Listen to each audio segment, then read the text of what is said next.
Radio J. Jusqu'à 22h, c'est Classico. Tête de Kylian Mbappé. Steve Nadjar. Bonsoir à tous, quel plaisir de vous retrouver pour ce nouveau numéro de Classico sur Radio J. Classico dominé ce soir par l'actualité bouillonnante de la Ligue 1. On reviendra bien sûr sur ce que certains considèrent déjà comme le scandale de la saison, le derby Saint-Etienne-Lyon dominé par un jet de projectile et par une grosse erreur d'arbitrage. On écoutera notamment en première partie John Textor, le président dépité des Lyonnais. Cap ensuite pour Marseille, les joueurs marseillais qui vont préparer leur fin de saison à Rome, en Italie. Est-ce que vous croyez à l'efficacité de cette mission commando décidée par deux arbitres? Et puis Paris évidemment, Paris qui n'a pas rencontré de problème ce week-end en Ligue 1 et qui prépare bien son choc face à Arsenal. Ça sera la semaine prochaine. Les Parisiens favoris face aux Gunners. On en débattra dans quelques instants avec nos chroniqueurs. Voici pour nos thèmes de la soirée. Voici le casting du soir. Bonsoir Alexis Bizan. Bonsoir à tous. Alexis, un mot pour définir la soirée Ligue 1 hier soir à Saint-Etienne. Je dirais plus pour définir la semaine lyonnaise. Je trouve que c'est très dur. Très dur pour eux. C'est malheureux. C'est malheureux. C'est mérité. Je parle d'abord de Manchester parce que j'ai évidemment vu le match. J'ai l'impression de revivre le PSG-Barça. Donc c'est un peu la même chose. Et puis hier, le derby qui enchaîne derrière où ils peuvent se remettre dedans avec ils perdent Tolisso directement sur une grosse blessure et le rouge qui s'impose. Voilà. Et puis Stassin qui marque derrière un deuxième but. Donc c'est c'est très dur pour Lyon. Là, je pense beaucoup à Lyon cette semaine. C'est vraiment une semaine. Je t'avais demandé un mot, tu me fais 12 phrases. Ouais, parce que c'est dur. Non, mais franchement, c'est dur. Le mot, c'est dur. On va résumer ça comme ça. C'est dur. Bonsoir également à un revenant. Il revient d'un long prêt. Maître Benjamin Krief, bonsoir à toi et bon retour. T'as même oublié mon nom. Pas du tout, bon retour à la maison Benjamin. Bonsoir Steve, merci, bonsoir à tous. J'espère que tu vas bien. Ton regard d'expatrié sur la Ligue 1. Écoute, la Ligue 1 en ce moment, alors écoute, grâce au Paris Saint-Germain, on rayonne quand même sur le plan européen. Effectivement, Lyon a fait une très belle prestation contre Manchester United. Après, la Ligue 1, ça reste avec les problèmes qu'on a connus avant, arbitrage, droit télé, etc. On sait pas où va la Ligue 1. Et ça me fait penser à mon image de la semaine, puisque tu me le demandes. C'est Montpellier, qui a été champion de France il n'y a pas si longtemps que ça, il y a quand même 10 ans, qui maintenant est relégué en Ligue 2. Je pense aussi à Caen qui est relégué en National. Voilà, on sent qu'il y a des clubs historiques du foot français, même si ça n'a rien à voir, c'est pas le même modèle, où ça devient de plus en plus difficile d'exister au niveau sur un modèle, alors en tout cas pour Montpellier. Ça pue beaucoup sur les droits télé aussi. Tout à fait. Et Montpellier qui est un club qui est obligé de vendre pour exister, et on voit que ça, malheureusement, ça a une certaine limite. Et c'est paradoxal parce que je trouve que la Ligue 1 est quand même hyper intéressante. T'as quand même avec ce schéma Ligue des Champions à 4 équipes, t'as quand même de l'intérêt, de l'intensité. T'as 4-5 clubs qui jouent la Ligue des Champions, c'est quand même vachement intéressant. Quoi. À suivre, c'est un super feuilleton. Il y a combien de différences de points entre Paris et Marseille? Une vingtaine de points, je pense. J'ai envie de te dire que c'est limite la Ligue des Champions, ou le schéma européen tel qu'il est fait aujourd'hui. Dans chaque championnat, t'as une équipe qui domine largement, quasiment. On voit pas en tout cas qui va venir. En Espagne, t'as Real Barça, mais je veux dire en Allemagne, c'est toujours le Bayern. La dernière, c'est Leverkusen, mais ok, mais sinon c'est toujours le Bayern.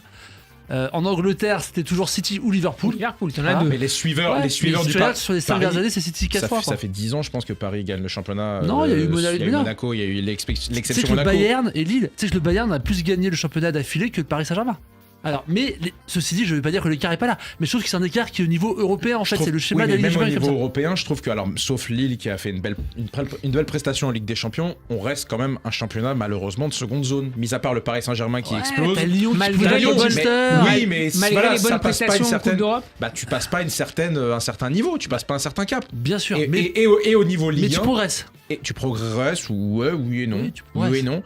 Au niveau Ligue 1, il y a un gap abyssal, plus que jamais, je pense, cette année, entre le Paris Saint-Germain et les suiveurs. Marseille, on va en parler, très très loin d'aller titiller le PSG. Mais parce que Lyon pareil, Monaco pareil, Nice pareil. Parce que pour moi, t'as un club Ligue des Champions, enfin, on va dire demi-finale de Ligue des Champions. T'as un club Super League. Exactement. Voilà. On va y revenir longuement tout à l'heure. Votre joueur du week-end? Mon joueur du week-end? Ouais. En France ou ailleurs, d'ailleurs? Ouais, alors j'ai envie de mettre Alexander Arnold pour le but de Liverpool qui va peut-être donner le titre juste avant son départ. Je trouve que c'est un beau symbole. Benjamin, Désiré Doué peut-être? Non, Rémi Descamps, le gardien de Lyon. Parce que bon, comme les auditeurs s'en souviennent, j'espère, je suis gardien de but. Et c'est pas facile pour Descamps, c'était son premier match avec Lyon. En remplacement de Perry qui fait une bonne saison. Sur le premier but, il prend la tête entre les jambes, il est peut-être un peu lent à fermer les jambes justement pour pas prendre le but, mais derrière il fait un bon match, il se reprend, il sort 2-3 parades décisives. Donc voilà, s'il nous écoute... C'est pas évident, à l'extérieur, c'est sur pour ça, le terrain de c'est pour ça, Saint-Etienne, finalement, quand tu commences le match en prenant au bout de 2 minutes un but entre les jambes ou dans la tête, tu sais que t'as pas été irréprochable. Derrière, relever la tête et faire des parades, effectivement, avec le cop Stéphana dans le dos, voilà, c'est à saluer, ça lui fera plaisir que je le salue, je pense. Est-ce qu'il y a d'autres gardiens? Bah j'espère. Certainement. Est-ce qu'il y a d'autres gardiens qui t'ont... Bah évidemment, face à mon ami Alexis, je suis obligé de saluer Donnarumma. Là, c'est vrai, il faut saluer Donnarumma, ce qu'il a fait contre Aston Villa, ce qu'il avait fait contre Liverpool. Il devient le gardien décisif qu'on attendait. Et c'est là qu'on a besoin de lui, c'est là où il avait fait la différence. Et il le fait. Donc il faut le saluer. De faire amende honorable face à moi. Amende honorable, je dirais pas. Mais c'est vrai que. Non, c'est pas amende honorable, on l'a acheté pour ça. Il y a une forme de progression? Oui, bien sûr. Dans la tête, je pense. Dans la tête. Alors, technique aussi, sans doute, mais dans la tête. Bah, il a fait les arrêts qu'il sait faire. Mais en fait, c'est la première fois dans l'histoire, on va dire, qatari du PSG, parce qu'on avait Bernard Lama avant quand même, mais qu'on a un gardien qui fait un arrêt décisif en Ligue des Champions. Ouais. Tu regardes avant, j'ai aucun souvenir d'un gardien qui a sorti de l'arrêt qui change le match. Après, les gens, jamais arrivé. Quand tu vas au Parc des Princes, comme moi, tu vois que les gens autour de toi, dès qu'il a le ballon, passe en retrait ou sur une sortie aérienne, ça tremble un peu. Tous les gens autour de toi ont peur. Mais ça va changer, je pense, avec ça, parce que l'arrêt d'Asensio sur Asensio, il a fait les arrêts entre les jambes. Faut que ça continue. C'était écrit que ça devait faire comme ça. Et on va jouer. Il a changé l'histoire. Et on joue contre Arsenal, qui a aussi un gardien très décisif. On va en parler dans la troisième partie. Classico est à suivre sur radioj.fr en vidéo, notamment sur notre chaîne YouTube. C'est Talan qui est aux manettes de la réalisation ce soir. Classico, saison 5, épisode 137. C'est parti. Radio J. Radio J. Jusqu'à 22h, c'est Classico. Radio J. Steve Nadjar.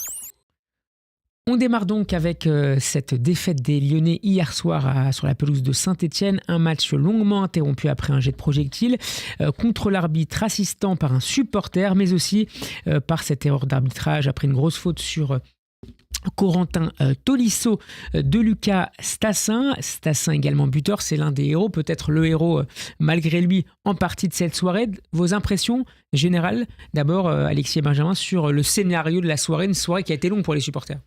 Et les téléspectateurs d'ailleurs. Ouais, très longue. Moi j'aime beaucoup Le Texier. Je trouve qu'à la base c'est le meilleur arbitre français, mais j'avoue que qui a arbitré en Ligue des Champions d'ailleurs. D'ailleurs j'ai trouvé son match intéressant en Ligue des Champions.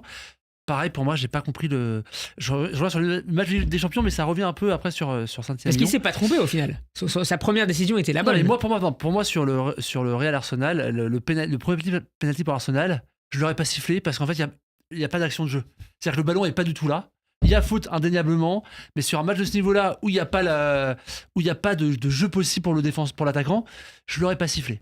Par contre, je trouve que sur Mbappé, il s'est bien déjugé parce qu'on voit bien qu'effectivement, Rice fait pas un geste déplacé. Et du coup, on revient sur Saint-Étienne-Lyon. Je trouvais que dans l'ensemble. Alors après, donc, la faute, elle est incontestable. La faute, elle est incontestable. Moi, je pense pas que ce soit de la faute de Le Texier, en fait. Il prend une bonne décision. Donc, c'est de la faute des arbitres. Non, parce que lui, il revoit l'action. On l'appelle. Oui, on l'appelle pour la VAR, mais il va revoir. Je veux dire, contre le Real, il y a une fois, il s'est déjugé. Enfin, tu vois, il va. Mais si tu l'appelles hier, ça veut dire qu'il a fait une erreur manifeste. Sinon, tu vas pas lui demander d'aller voir la vidéo. Donc, ça, c'est l'heure de la VAR. Mais donc, c'est ce que je dis. Donc, il va voir la vidéo en ayant en tête qu'il aurait fait une erreur manifeste. Donc, ça influence. On doit lui dire dans l'oreille. Mais comment les arbitres peuvent dire, il n'est pas obligé de se déjuger, mais s'il a été appelé, c'est bien que les arbitres VAR ont estimé qu'il y avait une erreur manifeste. Mais moi, pour moi, son erreur en plus, c'est qu'à la rigueur, si derrière Tolisso reprend le match et que finalement c'est que jaune, tu dois attendre de voir si c'est la double peine pour les dans le règlement d'ailleurs. Bah oui. Mais c'est dans les règles. C'est dans les ça qui me règlements. choque. En fait, c'est plus. Il aurait dû attendre de voir comment allait évoluer la blessure de Corentin Tolisso avant de d'éventuellement se déjuger. Ça fait partie des critères pour attribuer un carton rouge s'il y a une je pense blessure que la faute, elle est plus à ce niveau-là de Texier. Parce que s'il se déjuge pas et que Tolisso reprend, on n'aurait même rien dit d'ailleurs. Mais si tu vois, il se déjuge et en plus Tolisso il sort blessé, donc c'est pas possible. Tolisso étant le meilleur Lyonnais depuis quelques temps, donc ça a cru à l'impact de la décision. Voilà, mais bon, en général, tu blesses un joueur alors que tu sens le rouge. C'est là où, pour moi, il s'est mal déjugé en fait. C'est pas parce que pour moi, c'est lui le responsable parce que quand il voit que Tolisso il sort, il revient pas sur. Mais c'est là où, moi, j'ai toujours pensé que la VAR apportait quelque chose au football. Et moi, je suis pour la VAR aussi. Moi aussi. Mais là, hier, c'est, je pense, un bon exemple de VAR qui ne fonctionne pas. C'est impossible d'appeler Le Texier sur une affaire pareille et c'est impossible qu'il se déjuge. On ne comprend pas ce qui justifie le fait qu'il retire son carton rouge, qui est parfaitement justifié. On ne sait le toujours pire, pas c'est d'ailleurs, que on ne c'est sait ça pas qui marque derrière. C'est ça qui est qu'est-ce qui a insupportable. justifié en Mais fait c'est ça la qui est décision des insupportable. personnes qui l'ont conseillé Et justement, c'est et alors, normalement, insupportable. Le dans le Texier, canon de la VAR. faut se rappeler aussi que Le Texier, c'est lui qui met le rouge au match Marseille-PSG à l'aller, hein, en justifiant qu'il y avait rouge parce que Ouais. l'intégrité physique du Ouais. joueur était, Ouais, t'as raison. était mise en cause. Et donc là, il fait Non, pas. mais ça, c'est vrai que c'est insupportable de ne pas avoir les explications, de ne pas avoir la Mais sonorisation. c'est expliqué dont on a après parlé. Marseille, c'est ça. Et là, il s'est pas expliqué. Bah ouais, mais donc c'est Ah, insupportable. c'est insupportable. Parce que pour les Lyonnais, pour le coup, tu te mets à leur place, Tassin ne doit plus être sur le terrain. Derrière, c'est lui qui marque le deuxième but. Ça a une et Tolisso qui Tolisso. sort, comme tu l'as dit, ça fait une Et influence je trouve que déterminante les- sur le score. Et d'ailleurs, je tiens à dire, tu vas parler juste après, mais je trouve que dans l'ensemble, les Lyonnais ont été plutôt classe dans leur réaction. Ils ont évidemment souligné le problème, mais je trouve qu'ils ont Notamment été Textor qu'on va écouter dans quelques instants. plutôt assez classe dans la manière de répondre aux Parce, Je vous lis parce la- que tu peux pas résumer la défaite lyonnaise à ce fait On va de y jeu. Il y revenir. a aussi sur le Tu peux pas- terrain. Tu peux pas parler de ce match-là après Manchester. Enfin, Manchester, faut se rendre compte de ce que c'est. Alors on va y venir, tout ça, du scénario du match et Ah oui. de son inscription aussi dans cette semaine européenne douloureuse pour les Lyonnais. Réaction hier soir de Corentin Tolisso sur son compte Instagram. Les excuses de Monsieur Le Texier n'atténueront ni la douleur ni l'incompréhension. On va écouter tout de suite le président lyonnais, John Textor, qui s'est beaucoup exprimé hier, notamment sur la chaîne DAZN. On l'écoute. Tout le monde en France, à part ici, est d'accord avec moi. C'est arrivé à 7 fois lors des 2 dernières saisons que notre club a été mal arbitré avec la VAR. Donc voilà, c'est la 8e fois. 8 erreurs de la VAR, juste pour une seule équipe. C'est malheureux. S'il y en a 2 erreurs, 2 erreurs sur toute une saison, donc pour un des championnats les plus grands du monde, il faut réfléchir à ce qui se passe avec l'arbitrage. Je l'aime bien, Textor, moi. Je trouve qu'il a Assez calme, Ouais, mais je assez trouve qu'il- mesuré. Je trouve que quand il est arrivé, on l'a déchiré et on a peut-être eu raison au moment où il est arrivé. Cowboy texan, quand Ouais, même. ouais, on mais dirait, je trouve que c'est ça depuis, qualifié. ouais, mais je trouve que depuis, il a apporté un vrai style différent des autres présidents. Il apporte quelque chose. Il apporte une connaissance quand même du football. On a cru que c'était quelqu'un qui connaissait rien au football. C'est faux. Il a des clubs différents sur des continents différents. Moi, je trouve qu'il apporte quelque chose et il arrive avec un discours en France qui change un peu de nos présidents, soit dans la roue de. On aurait pu voir des Al-Khelaifi. présidents péter un câble Ouais. hier à sa place. Je hein. trouve qu'il le fait bien. Moi, je trouve qu'il apporte Alors, quelque Et chose sur à ce qu'il Ligue 1. dit, sur ce qu'il dit, Benjamin, Moi, sur je- le fait que la répétition des Ouais, incidents moi, qui c'est juste ça frappent, qui sanctionnent Lyon, il dit que c'est la 8e Non, erreur. mais ça, chacun prêche pour sa paroisse, mais il y a aucune Ça volonté m'agace. d'être contre Ouais. Lyon. Ça, mais ça, Olas, Comme Marseille, oui, mais Olas, comme tous les c'était pas clubs, ils mieux. font ça, c'est très Voilà, agaçant. tous les clubs font ça. On dirait Ouais. qu'il y a une cabale contre eux, ce qui est absolument faux. Mais bon, mis à part ça, je trouve qu'il, voilà, encore une fois, dans son discours, il a quelque chose d'intéressant, ce monsieur. Totalement en phase. Moi, c'est juste cette partie. Oui, les arbitres sont contre nous, la ligue est contre nous. On a C'est un l'habitude. peu, c'est un peu énorme, mais dans son cas, lui, il joue sur l'aspect Nasser en fait. Hein. Il construit son storytelling sur je suis Ouais. la kryptonite Et qu'on- anti-Nasser. Et qu'on empêcherait Lyon d'atteindre la Ligue des Champions, de revenir dans le Ce qui dans le haut du panier de la Ligue 1, ce qui c'est ça serait- le ce qui serait message paradoxal et Ce qui est contre-productif, relatif. puisque quelque part, le championnat de France avait aussi besoin de Lyon en Ligue des Champions, puisque dans Bien les sûr. audiences, c'est Paris, Marseille, Lyon qui génèrent le plus de monde. Donc, il n'y a pas d'intérêt que le championnat de France soit contre Lyon. Voilà. Mais Bien sûr que non. Mais il s'adresse à qui lorsqu'il dit que c'est la 8e erreur qui pénalise son club? il s'adresse Il Louis s'adresse Ski. au pour moi, 9e, il s'adresse il à dit l'arbitre Ski. du match prochain. Non, il voilà, s'adresse, c'est oui, tout. Il met la pression. il met la pression sur les arbitres, il s'adresse, oui. voilà, bien sûr, en disant surveillez comme qui vous nous mettez, il y en a Exactement. qui sont plus contre nous que Et d'autres. Pourquoi? Mais voilà. pourquoi? Qu'est-ce qu'il sous-entend par là? Que certains intérêts verraient bien Lyon ne Ah pas bah accéder oui, à la Ligue bah, des Champions? Et Nasser, je pense qu'il vise indirectement la Ligue et Nasser, puisqu'on sait le conflit larvé qui les anime. Et donc, oui, quelque part, c'est ça. Mais bon, ce qui est dommage, c'est que Lyon était quand même sur une très bonne phase. Ça joue quand même mieux. Moi, j'avais milité pour le départ de Fonseca. Et on en parlera sur Manchester de Fonseca parce que pour Ouais, moi, c'est on va y irresponsable. Mais on avait le départ de Fonseca, le fait qu'il pouvait être plus sur le banc.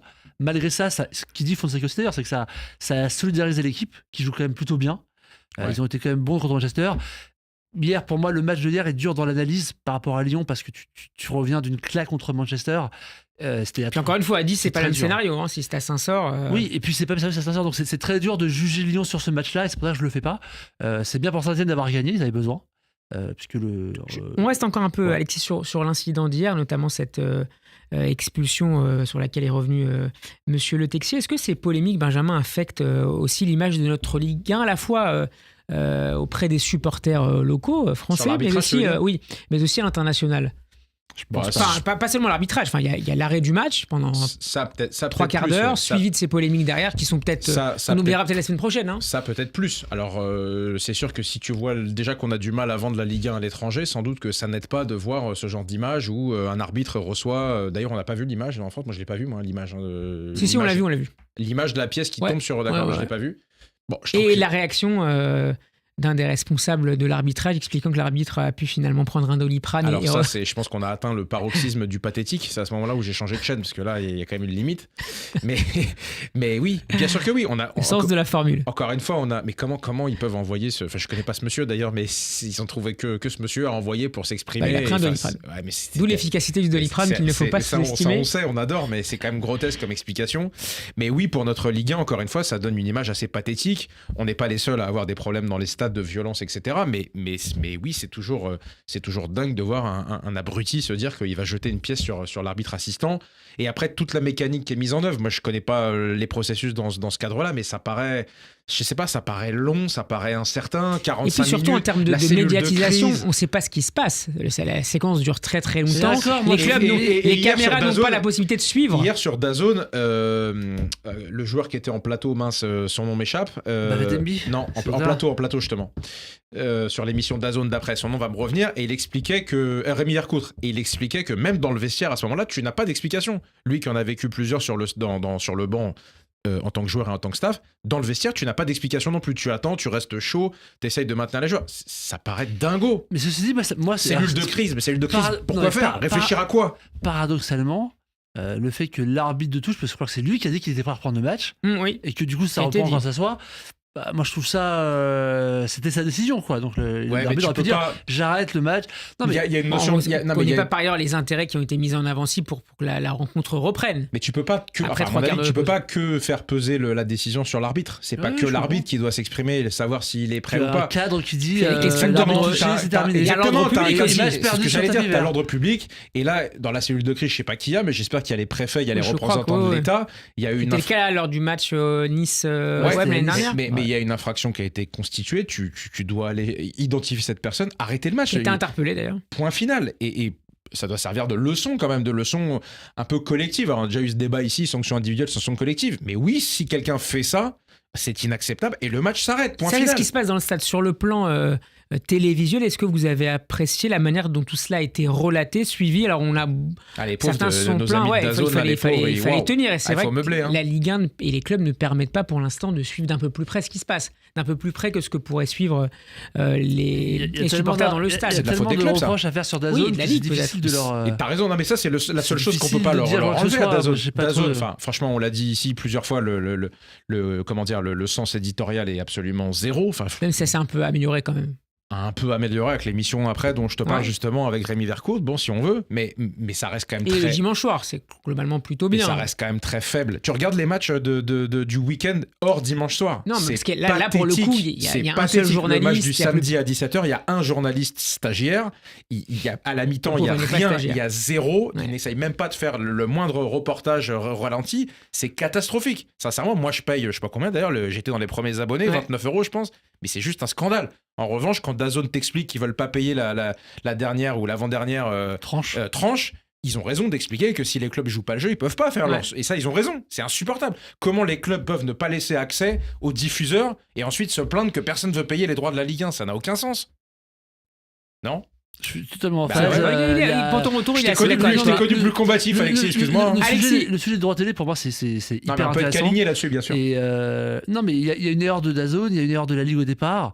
Et en fait, je trouve que si on parle des droits télé, et on va plus loin avec DAZN, je trouve que l'erreur de la Ligue d'avoir pensé que le championnat valait plus que ce qu'il valait, ça peut se défendre de penser que peut-être un Américain va arriver, enfin un GAFA en l'occurrence. Ça valait pas 1 milliard. Hein. Non, ça valait pas 1 milliard, mais moi je pense que la Ligue depuis le départ, ils se sont dit Bein va y aller.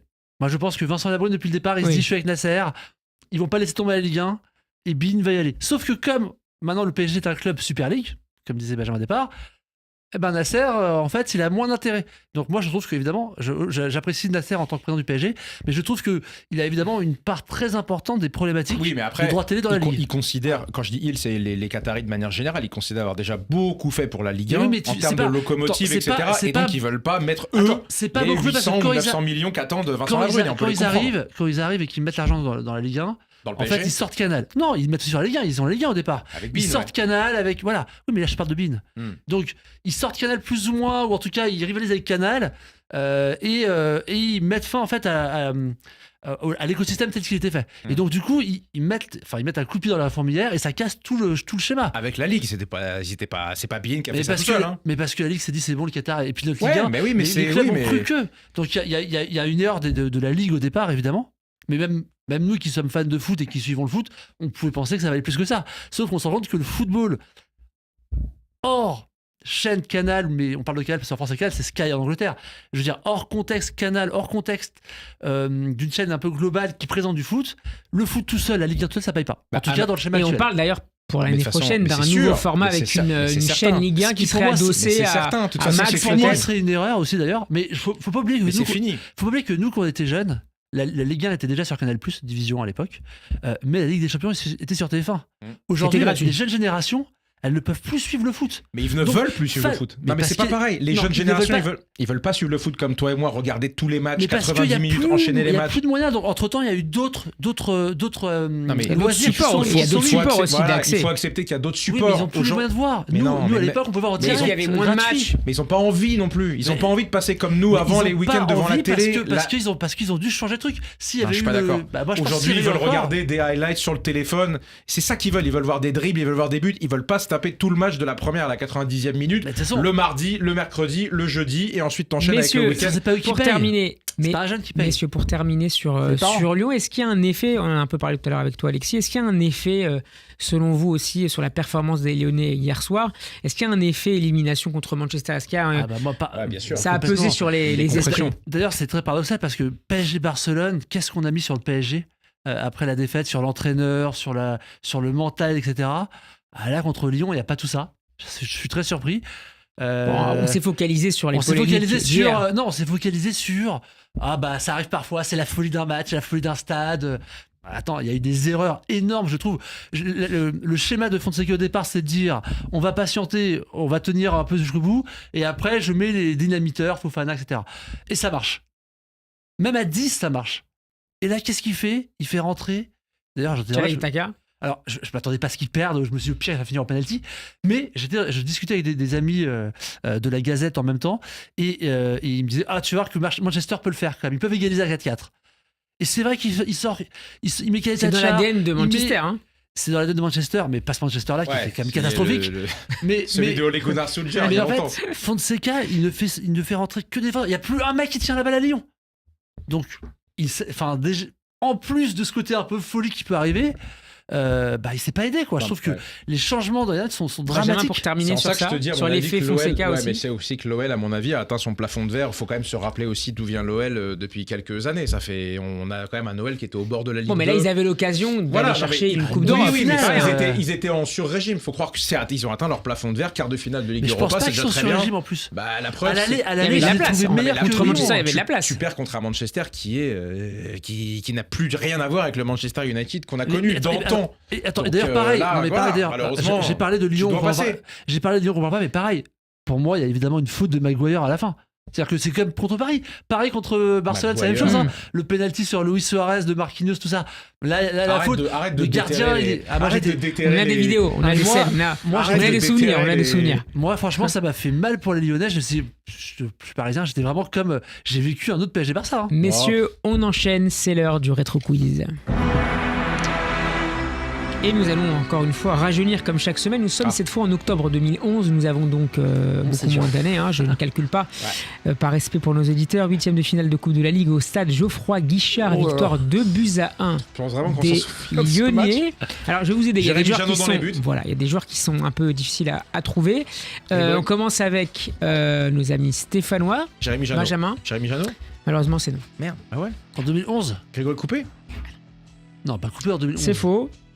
C'est pas Alan, le... tu peux nous accompagner avec un Alonso, jingle Jérôme pour à Alonso chaque erreur, Mais donc non, c'est 11. faux, c'est encore faux. 2011. Je sais pas, 2011. donne-moi un, c'est qui le coach Ah, je 2011, dis rien, là. Il Alexis. n'y a pas Gomis à Lyon à Le Saint-Etienne gardien, vous l'avez pas? Alors, Gardien, c'est pour moi. Donne-moi un indice. bah, c'est le gardien de Saint-Etienne. Pendant très très longtemps. Ah oui, si, je sais. Ruffier. Stéphane Ruffier, Ah quand ouais, même. oui, Ruffier. T'as Ruffier Le qu'on point pour voit. Alexis. Ah, là, là. Alors, C'est un on super enchaîne. gardien d'ailleurs, Stéphane Ruffier. Ah, j'aime beaucoup. Vous avez bon, les défenseurs un peu difficiles à trouver. On va commencer avec les milieux peut-être. Milieu de terrain assez Il n'y technique. a pas Jérémy Clément Jérémy Cléant, le deuxième point pour Alexis. Benjamin, tu peux jouer. Pas de problème. Eh, pour mon retour, c'est pas sympa. C'est très dur, c'est très dur. Potillon, C'est Potillon, dur. Non, Potillon est plus Ah, là, j'aime c'est bien, 98. mais c'est beaucoup plus tôt. Il n'y a pas François Clerc, il n'est pas. L'ami François Clerc, non? Ni à Lyon d'ailleurs. Peut-être qu'il sachez qu'il a fait. Alors là, pour l'instant, on est à Saint-Etienne. C'est les Verts. Ouais, mais je voulais Un milieu de terrain qu'on l'a comparé à Zidane. Meriem Kamel Meriem, c'est non? Ah, Ménez Boudbouz Zidane. Non. Boudbouz À Zidane, alors, qui a joué à Bordeaux. Alors, de loin, hein, de loin. Milieu technique, une belle petite carrière. Numéro 10 de cette équipe stéphanoise. Il n'y a pas Payet Non, Payet, Non, il est. non, pas de paillettes.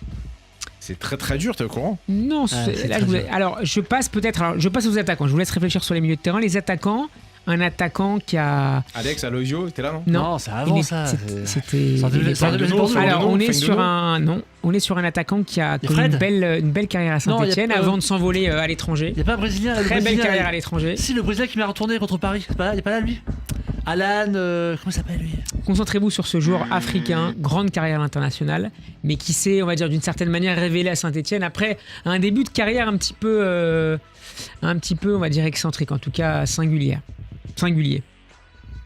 Le papa était footballeur. Obama Pierre-Emerick Aubameyang, le premier point pour Benjamin. Un autre attaquant qui est entré en jeu, qui était présenté comme un grand espoir du football français, et qui est donc rentré à la 80e minute de ce match. Ah ouais Grand espoir du football Le Talek français. Non. Mais c'est ça. On est dans la famille. Génération. Pongol Simone Pongol, là Pas Simonet, ça c'est Marco Simona Simonet. Pongol. Simona Non, Pongol. Pongol. Ah, Pongol Ouais, c'est la Pongol. Cinéma Pongol. Pongol. Le point pour Benjamin, ça Ouais, fait 2 Benjamin. partout. Ouais. Ça fait 2. Vous en avez d'autres en mais attaque. j'ai travaillé pendant mon Ah, Il y ouais, prêt, avait, tu crois alors, il y En avait un D2 autre. israélienne. Il y avait un troisième attaquant. Max Alain. Gradel. Bien joué, Benjamin. Ça fait Ouais, mais trois. j'ai bossé comme un chat. Max Alain Gradel. Camerounais. Côte d'Ivoire. Côte d'Ivoire. Alors, un autre Ah, t'as attaquant bossé, va là, entrer en jeu. Bakary. Sako Ouais, Alexis, bravo. Bakary Sako. Ah, qui- maintenant, on Bakary, donne les prénoms Ah pendant oui. les quiz. Ah, ça a changé, ça. Euh, Ouais, c'est dur celui-là. Ah il est dur. ouais. un joueur qui a un milieu de terrain qui a été longtemps blessé, qui a joué également à Rennes, si je dis pas de bêtises. Ah, le moine Bien joué, Fabien Alexis, Lemoine. Fabien Pas mal. Lemoine. Vous l'avez pas mon milieu de terrain qui a joué à Marseille, qui a joué à Bordeaux, très Attends. technique, très belle. Gaucher Peut-être bien. Pas Marseille, très grande Bordeaux, taille. et qui Il a joué ressemblait un contre petit peu à Zidane. Zidane, mais de loin. Hein. Technique. Non, mais Très de grave ce loin. que tu dis, c'est très grave ce que tu dis. Non, Parce que comparé à quand on va Zidane. avoir le nom, on va redescendre vite. Ouais, c'est un beau joueur. Prénom Laurent Laurent. Ah, Batless Laurent Maclès. Laurent Batless. On l'a comparé à Zidane un jour dans sa vie, lui Ouais, de loin. Hein. Ça fait le point pour Maclès. Alexis. On passe. Il y a d'autres joueurs, hein, Loris Neri, voilà. Ebondo, Paolo, Sylvain Marchal, le capitaine. Ah oui, et Joshua, ça vous pouvez le trouver. Joshua, Guy Lavogui. bien joué. Ça fait 4 pour Benjamin, Alors 5 pour Alexis. On va trouver une musique pour féliciter Benjamin. Ah d'accord. Laurent Batless. Lyon, on passe à Lyon. Quel gardien de Lyon ce soir-là? Coupé Non. Alors l'entraîneur de Saint-Etienne, tu peux le trouver. Galtier Tu peux le faire. Galtier Et c'est Galtier, c'est Christophe Galtier, ça fait 6 pour Alexis. On passe à Lyon, messieurs. Coupé, coupé. Non, c'est le Coupe de la Ligue. Loris Non. Puy de Ah, on est Bois. en Coupe de la Ligue. Puy de Bois. Puy de Bois. Non, Vercoutre. Vercoutre. Alexis. On est en Coupe de la Ligue. Coupe de la Ligue. Ah ouais. Alors en milieu de terrain, on a le capitaine, bien sûr. Oh, en défense, pardon. Le capitaine Chris Chris. Cassapa Cassapa, c'est non. Non, c'était son capitaine, ça. On a un joueur. Wilson Non, Non, on a un c'est- joueur qui a signé ensuite en Angleterre. Attends. Juninho est pas là, Juninho Juninho, non, il n'est pas là. François Clair est là, non François Clerc n'est pas là. Ah, je sais avant, Juninho sais avant. Lisandro Lopez, non Non. Vous voulez passer aux attaquants? Alors, on a Non. un milieu de terrain qui a été la grande Sous la recrue de langue, cette époque. Ah, Gourcuff, Essien, là. Essien, Alors, Essien. Gourcuff, c'est bon. Essien Michael Essien, c'est non. En attaque, bah, il Attends, était s'il y a déjà là. Gourcuff, s'il y a des Il Gourcuff, était déjà là, la casette. La Casette, je t'aide. Accompagné d'un autre attaquant qui a joué ensuite Benzema. à Bordeaux, qui a une très longue carrière. Ah ouais. Très longue carrière. Un jeune attaquant français D'accord, c'est qu'elle joue à Bordeaux qui après. a joué à. Pas après, mais qui a joué à Bordeaux, qui a joué à Rennes. Il marquait des buts ou... Ouais. C'était un grand espoir lorsqu'il était jeune. Très grand espoir du football français. Brillant. Ouais. Ah, Thierry bien, Briand. bien. Thierry Briand. Que j'ai vu d'ailleurs au Parc des Princes hier Très d'ailleurs avec bien. son fils. Mais salut-le. Salut. Salut Jimmy. Attaquant. Autre attaquant qui est entré en jeu. Attaquant qui a joué à Saint-Etienne d'ailleurs, qui a joué à l'OM. Qui a joué en Turquie. Gomis. Bafetimbi. Gomis. Benjamin, tu veux continuer avec nous? Ah, Lyon, Un milieu de terrain gaucher brésilien pour Benjamin. Milieu de terrain, très belle frappe du gauche. Qui a joué aussi à Lille, qui a joué au départ, je crois qu'il était latéral. Bastos. Michel Bastos. Ah ouais, Bastos, c'est- Bastos, ouais. Bastos. J'adore les Bon, on va Bastos. arrêter de compter les points. Milieu de terrain qui a joué à Rome par la suite. Gonalons. Gonalons, c'est bien, Benjamin. Milieu de terrain. Grenier. Non, suédois, je crois. Ah, Skalstrom. Kallström, Kim bien. Kallström. Défenseur qui a joué à Liverpool, si je dis pas de bêtises. Ou en Avant ou Angleterre. après Après. Lyon Je et crois qu'il a joué à Liverpool. Liverpool, si je dis pas de bêtises. En Angleterre en tout cas. Dejan Stankovic. Non, Lovren. Lovren. Ouais, Liverpool. Ali Sissoko, Mohamedou Sissoko. Dabo. Voilà. Et pour celui qui a signé à. Voilà, en Gonalon, vous l'avez dit. Hein. Ouais. Le coach, c'est qui Bravo le coach. Je l'ai pas Blanc noté. Blanc Non, c'est pas Non. Blanc en 2011. 2011. Je l'ai pas noté. Ah non, Lyon, excuse-moi. Je suis pas sûr d'avoir. Claude Puel peut-être. Ah, Puel, ouais. Puel, je pense que c'est Puel, Puel avec peut-être. Gourcuff, c'est Puel. Ah, bravo, Steve, Claude un Puel. point. Voilà, tu vois. Allez, on enchaîne avec l'OM. Radio J. Jusqu'à